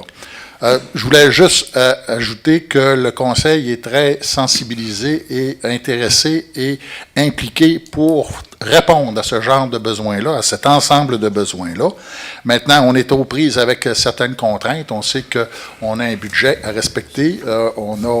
Et c'est des coûts quand même assez exorbitants, surtout quand on veut penser au long terme. Alors, il faut avoir le courage de la patience pour pouvoir en arriver à voir surgir là, des solutions à l'avantage de tout le monde. Mais ça reste quand même un intérêt pour nous autres, parce que la qualité de vie dans notre milieu, ça passe également par ce qu'on peut offrir à nos familles. Merci. Merci, M. Goudreau. Excusez, pour faire un peu un pouce sur ce que M. Fiset vient de dire. La dernière assemblée du Conseil public m'a interpellé, pas parce qu'on a rempli la salle, c'était la première fois que ça m'arrivait, mais par le contenu et les messages. Les messages qui ont été véhiculés, à savoir que nous, les membres du Conseil, on est assis, on regarde la parade passer, il y a un exode des jeunes, on ne fait rien pour retenir nos jeunes. Quand je suis arrivé chez nous, la première question qui m'a interpellé avant d'aller me coucher, c'est de dire, qu'est-ce qu'on fait pour nos jeunes? Regardez, je vais le montrer à la télévision, là. Ça, c'est le budget 2018. Le deuxième poste en importance financière de la municipalité, après le remboursement de la dette, c'est loisirs et culture. 15,36% du budget est alloué aux loisirs et à la culture. 15,36% de quoi? On a un budget de 17 millions. Donc, si je fais les chiffres, un peu comme M. Fiset disait, on veut tous que nos jeunes aient tout ce qu'ils méritent. Présentement, on alloue aux loisirs et à la culture 2,7 millions de dollars par année. Moi, c'est le message là, que je veux vraiment transmettre. En tant que conseiller municipal, on a tout à cœur que notre jeunesse reste ici. Et puis que moi, j'ai 60 ans aujourd'hui, ou j'en aurais 40 ans, je ne veux pas faire de l'âgisme. Mais une chose que je veux qu'on tienne, c'est que ce conseil-là, il est pour la jeunesse. Que ce soit Mme Lamy, du plus jeune au plus vieux, on est tous pour la jeunesse. Mais on est... Non, M. Fiset, mais à quelque part, il faut aussi y aller selon la capacité de payer. Puis c'est ce que moi je retiens. Qu'à quelque part, est-ce qu'on peut faire mieux avec ce qu'on a? Peut-être. Mais quand je regarde une municipalité de 7000 habitants, 7300, faites le décompte à 2 700 000, c'est beaucoup d'argent. Puis l'autre point que je voulais faire, c'est ma nouvelle phobie depuis que je suis à la retraite, c'est les lumières de rue. Si vous en voyez une allumée, le jour. Appelez le jour, puis qu'il fasse soleil. C'est allumé le soir, c'est correct. Mais attends, okay. Monsieur le maire, vous riez bien, j'ai dit répertorié, j'en ai rapporté 57. Et puis, à quelque part, c'est dans le cadre de bien durable, on veut une ville cap qualité. C'est bien beau d'arriver tout ça, mais je reviens encore à dire, si vous sortez dehors, puis il fait clair, puis que la lumière est allumée, il y a un problème. Merci. Non, mais il y avait un philosophe qui se promenait dans le jour avec une lumière allumée. Hein? Oui. C'était Diogène, je pense. En tout cas, bon, juste pour rappeler ça. Mais pour juste mentionner pour M. Goudreau, là, il y a les saines habitudes de vie aussi que le Conseil favorise dans tous les budgets qu'on met de l'avant. Oh oui. Il n'y a pas seulement que la jeunesse, il y a les saines habitudes pour l'ensemble de la population. Je peux vous dire que je fais ma part dans les saines habitudes de vie en marchant tous les jours. Merci, M. Goudreau. M. Boilly. Ben, en fait, je complète un peu dans l'organisation un peu de la discussion quand on parle de saines habitudes de vie. Moi, j'ai peut-être un petit mémo à envoyer aux gens par rapport à la coop santé. On va rester à peu près dans le même terme. Ou dans le même thème. Plusieurs citoyens et citoyennes n'ayant pas de médecin, de famille, ne sont pas inscrits au guichet d'accès à un médecin. Donc, le ministère de la Santé se fie au nombre exact de patients orphelins pour attribuer davantage de médecins pour répondre aux besoins des gens de Charlevoix. Donc, mon appel est un peu, mettons, de se remémorer qu'il y a beaucoup de médecins qui sont peut-être appelés à partir à la retraite, d'autres veulent venir, mais sont, par la loi ou par l'organisation du milieu, sont un peu, mettons, contraints de se fier un peu au nombre de patients qui ont à desservir dans le comté.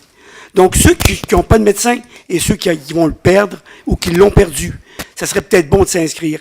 Et ça, moi, je n'ai pas inventé rien. C'est dans l'informateur du mercredi 28 mars. Tout est indiqué en termes par Internet et également par un numéro de téléphone. Puis il y a certaines conditions à avoir pour être sur la liste d'attente. Donc, ne vous gênez pas de le faire. C'est excessivement important pour les années qui s'en viennent. Mais voilà. Je pense, M. Boily, il n'y a pas un numéro de téléphone qu'on peut Oui, je peux vous le donner, mais c'est 1-877-644-4545. Donc, c'est 877-644-4545. OK. C'est facile à retenir, c'est facile à dire également. Merci infiniment. C'est beau, merci, Ghislain. Oui, là, il y a M. Pilote qui va ajouter, M. Fizette après. Après, M. Fizette. C'est beau. Si je peux juste me le permettre, on parlait de la coop de santé, mais ce qui est important de mentionner, c'est que les gens n'ont pas nécessairement besoin d'être membres de la coop de santé pour s'inscrire au guichet pour un médecin. Des fois, il y en a qui pensent ça, là, mais le GMF et la coop, c'est vraiment deux choses distinctes. C'est beau, merci infiniment de le mettre clair. OK, donc, je voudrais juste aussi ajouter, M. Boily, que si les choses n'ont pas changé, le fait de présumer la perte de son médecin n'est pas un motif acceptable pour s'inscrire sur la liste. Non. Alors, c'est ça? C'est bon? Mais si tu le prévois, OK, c'est bon. Non, il faut que tu attendes. Il faut que tu attendes que tu sois orphelin. Là, ça va bien, là, mêlez-nous pas. Là, il y a un numéro aussi. Asseyez-vous, puis on fait quelque chose. C'est correct. Moi, je n'ai rien ajouté. Là, je pense que tout est pas mal dit pour asseoir. Il y a une période de questions du public. Y a-t-il quelqu'un, quelqu'une, qui aurait une question? Un commentaire ou quoi que ce soit. Sinon, je vais prendre une proposition pour la levée de l'Assemblée et vous remercier pour votre présence, mais vous dire aussi que la séance ordinaire du Conseil va avoir lieu le 14 mai à 19h ici à la salle du Conseil. Merci, bonne fin de soirée.